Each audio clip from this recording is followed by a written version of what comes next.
homework unless someone came in. Reagan heard Edith coughing on the other end and gave in. "Oh, all right, I'll do it." She hung up and stared out at the empty diner. 9 o'clock Wednesday night, she thought. No one else was coming in, not this late, not with the fog. She might as well go home. Even the owner, grumpy old Cass, had left her to lock up. All Reagan had to do was wipe off the counters, put the frozen dough in the refrigerator, and turn off the lights. And, she frowned at the phone, pack takeout for the local serial killer. She crossed to the kitchen, hoping someone would come in to delay her mission, but the bell over the door hadn't sounded in a half hour. She made 2 ham sandwiches and spooned up a quart of chili while reminding herself that Harmony was a safe town. Nothing bad ever happened here. Walking across the gully out back was no different than walking around her uncle's orchard. Trees are trees. After placing the food in a brown bag, Reagan tossed in crackers and a plastic spoon. Hesitating, she considered whether murderers needed napkins. On impulse, she added a bag of Cass's homemade oatmeal raisin cookies. Maybe she'd sweeten him up just enough so that Gabriel Leary wouldn't slit her throat tonight. "This is ridiculous," she muttered as she headed toward the back. "Why can't the weirdo come in the front door like everyone else?" The kids at school told stories about driving along Timberline Road and seeing Gabriel walking over his rocky land, stabbing at the dirt like he was practicing killing.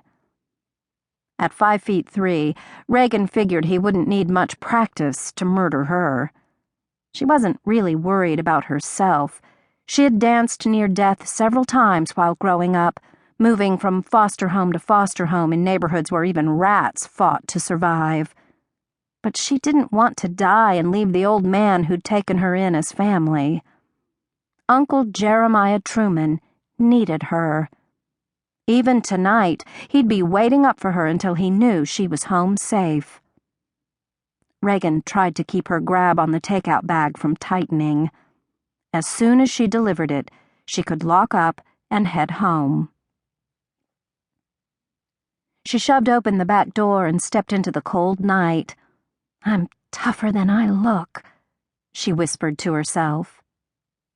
Halfway to the dumpster, she decided this alley would be perfect for a crime scene. Dark, freezing night, dumb 17-year-old girl walking out alone, nutcase hiding somewhere in the shadows waiting for his supper. All she needed was a vampire, and she'd be starring in a hit. As she reached the edge of the dull back door light, she thought she heard movement to her left. Fighting down a scream, she told herself it was only one of the alley cats looking for scraps. Problem was, herself didn't seem to be listening. Focusing on the trees across the dry gully, she measured her steps, testing solid ground before rushing across the scar in the earth to the scattering of old cottonwoods beyond. Once there, she froze, unwilling to step where shadows crossed. A rustling whispered in the trees as her eyes adjusted to the night. A man stood up slowly from where he'd been huddling out of the wind. Tall, bone-lean, and dressed in black. Reagan gulped down panic. "I brought your takeout meal." He took one step toward her and reached for the bag. "Thanks." His whisper seemed to circle in the wind, more shy than menacing. She didn't miss the holes in the fingers of his gloves or the patch on his sleeve. Reaching into his pocket with his free hand, he pulled out 2 wrinkled dollar bills. "No," Reagan said.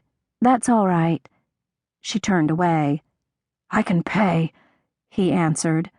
"I always pay." She looked back, planning to say that payment wasn't necessary, and then she saw his eyes.